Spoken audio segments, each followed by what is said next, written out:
Learn to code, learn to code, figure out how to make a website, figure out blogging, figure out Twitter and social media and all that other stuff. Find people on the internet who love the same things as you and connect with them. Share things with them. You don't have to share anything. In fact, sometimes it is much better if you don't. Show just a little bit of what you are working on. Share a sketch or a doodle or a snip. Share a little glimpse of your process. Think about what you have to share that could be of some value, or could be of some value to people. Share a handy tip you have discovered while working, or a link to an interesting article. Mention a good work you are reading. If you are worried about giving your secrets away, you can share your thoughts without connecting them. It is your finger that has to hit the publish button. To hit the publish button, you have control over what you share and how much you reveal. Don't worry about people stealing your ideas. If your ideas are any good, you will have to ram them down people's throat. Said by Howard Aiken. Chapter 7: Geography is no longer our master. Section 1: Build your own world.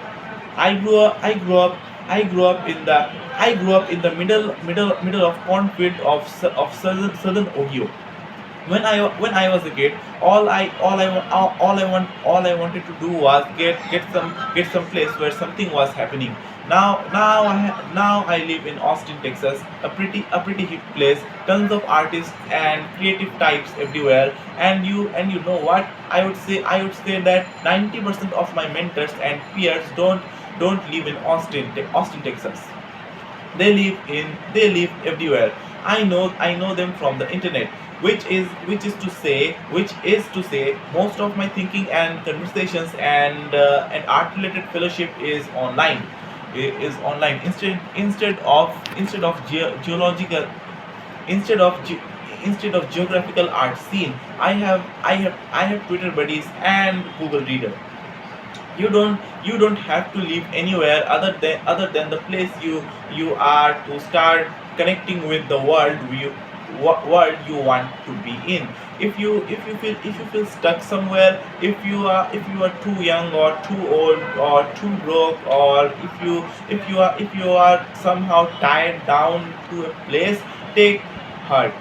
Take heart take heart. There is a community of people out there you can connect with. In the meantime, if you are not into the world you live in, you can build your own world around you.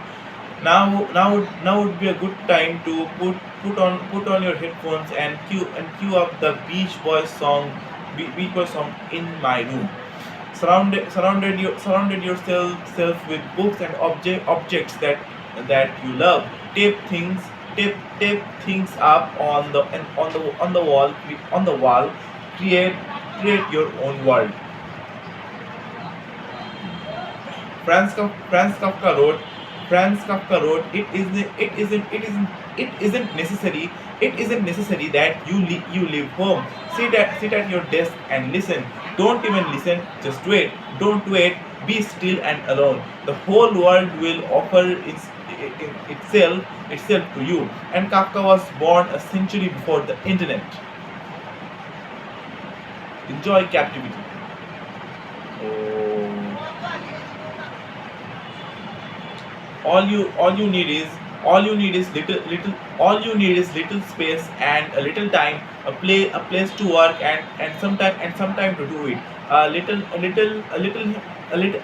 self-imposed solitude and temporary captivity. If your living situation does not allow for that, Sometimes you can find solitude and captivity in the wild.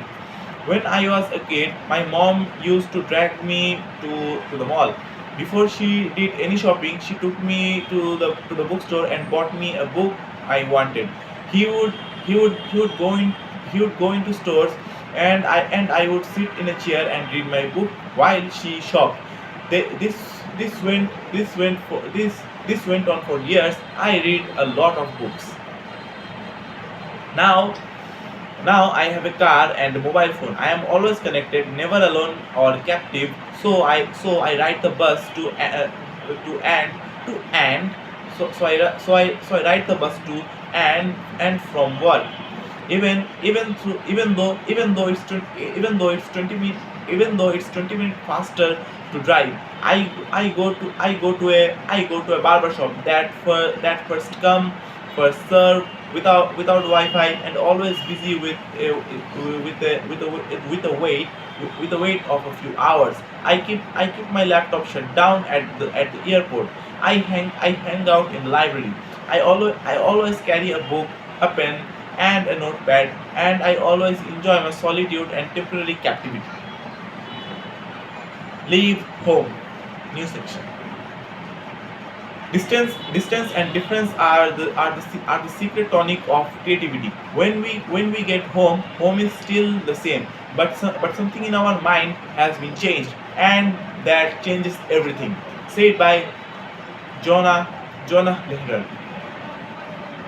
To say that geography is no longer our master isn't to say that place isn't important. Where we choose to live still has a huge impact on our work we do.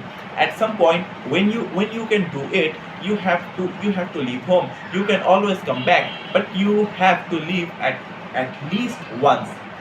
Your brain gets too comfortable in your everyday surroundings.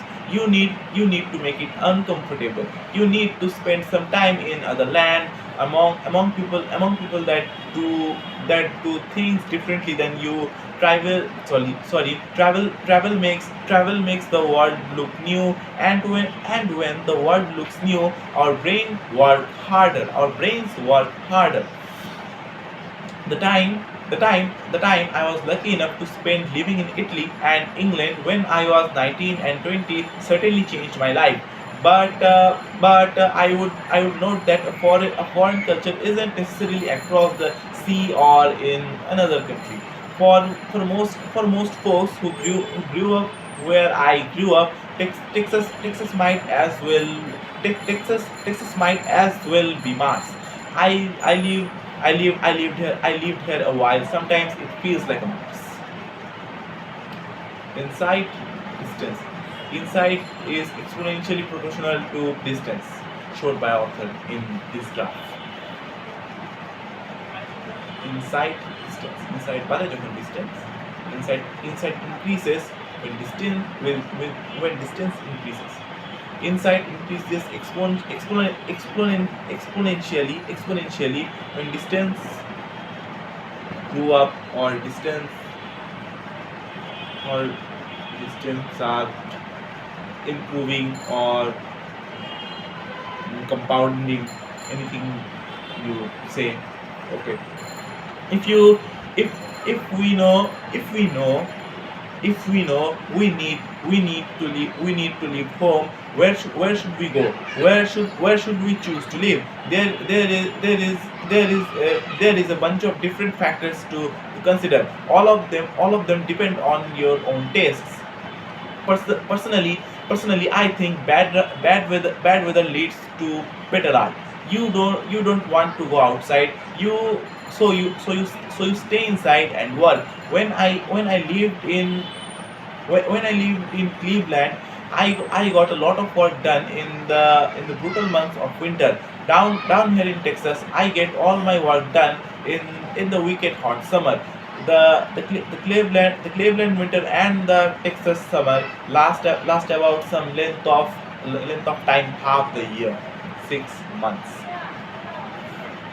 It helps to It helps to live around interesting people, and not necessarily people who do what you do. I feel a little incestuous when I hang out with only writers and artists. So I enjoy the many filmmakers, musicians, and tech geeks who lived in Austin. Oh, and food. The food should be good. You have to find place that feeds you creatively, socially, spiritually, and literally, and literally. Even even if you set up a new home, you need to leave it now and then, and at some point you might need to just move on.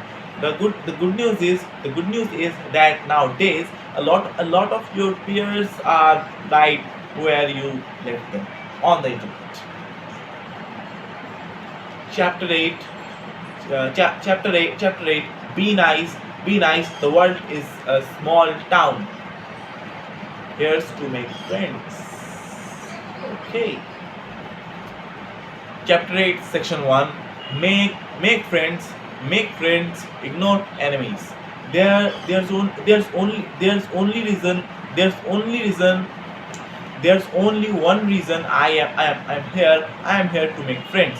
There is only one rule I know of. You have got to be kind. Said by Kurt Vonnegut. The golden rule is even more golden in your hyper connected world, and an important lesson to learn. If you talk about someone to the internet, they will find out. Everybody has a Google alert on their name.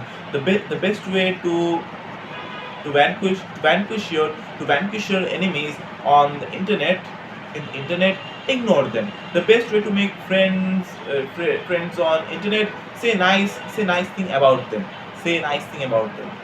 Section 2. Stand next to the talent.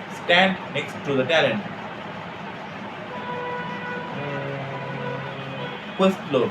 Questlove said the only mofos in my circle are people that I can learn from. Remember, remember garbage in, garbage out. Remember garbage in, garbage out. You are only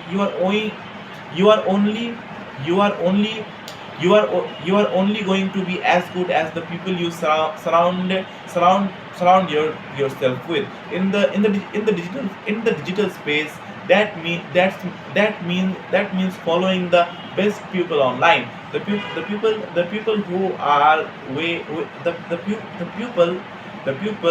who are way smarter and better than you.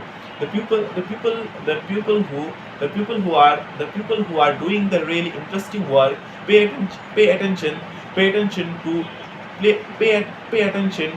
what they are thinking about, what they are doing, what they are linking to. Harold Harold Ramis, Harold Ramis, Harold Ramis, the actor and director, most famous to people of my generation of his role as Egan in the movie Ghostbusters, Ghost, Ghostbusters, Ghostbusters, Ghostbusters. Egon in the movie Ghostbusters once laid out his rule of success. Find the most talented person in the room. If it is not you, go stand next to him. Hang out with him. Try to be helpful. Ramis was unlucky. The most talented person in the room was his friend Billy Murray. If you ever find that you are the most talented person in the room, you need to find another room. So you will need, author said to us, you will need curiosity, kindness, stamina, a willingness to stupid, a willingness to look stupid. I am bold. That's super. Quit picking fights and go make something. New section. You are going to see a lot of stupid stuff, out there, and you are going to feel like you need to correct it. One time I was late. I was late on my laptop, and my wife yelled at me, quit picking fights on Twitter and go make something. She was right, but anger is one of my favorite creativity resources. Henry Rollins Henry Rollins was said he is both angry and curious, but that's what keeps him moving. Some mornings when when I cannot wake up, I lie in bed and read email and Twitter until my blood starts boiling, and I get fired up enough to spiraling out of bed. But in, but in, but instead but instead of wasting my anger wasting my anger on complaining or lashing out at people, I try to channel it into my writing and my drawing. So go on, get angry, but keep your mouth shut and go do your work. Andre Torres said, complain about the way other people make software by making software. Rage.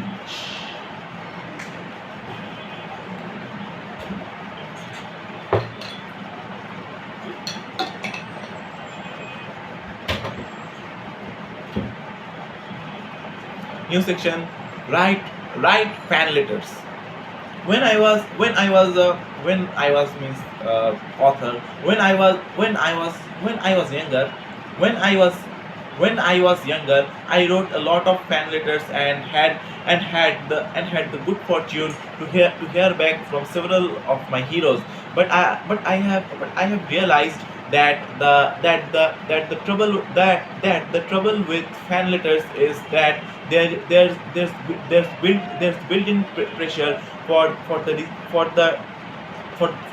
recipient to respond. A lot of times when we write fan letters, we're looking for blessing or an affirmation. As my friend Hugh Hugh McLeod says, the best way to get approval is not to is to not need it is to not need it. The best way to get approval is not to need it. If you truly love somebody's work, you should not need a response from them. And if the person you want to write to has been dead for 100 years, you're really out of luck.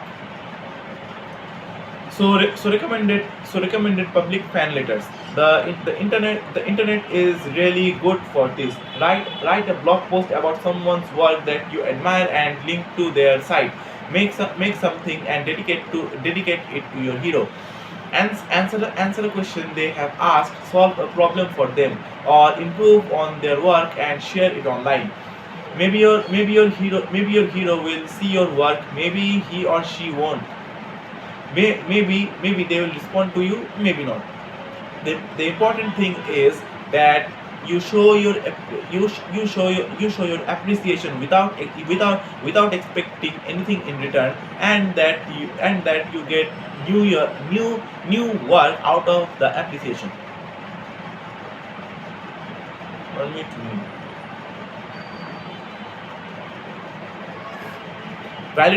Validation is for parking.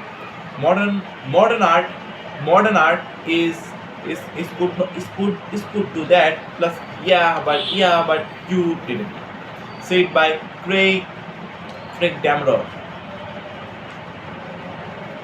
The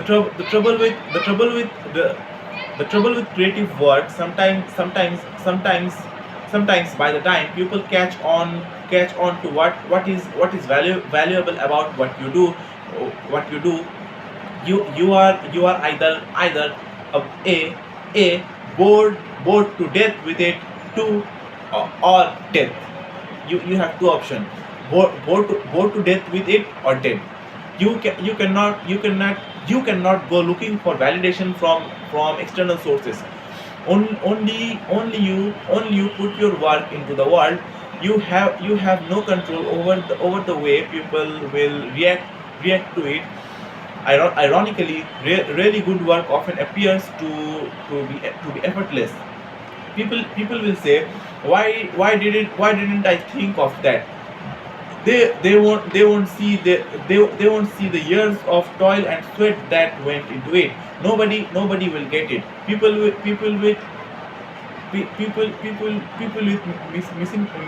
misinterpret you and what you do.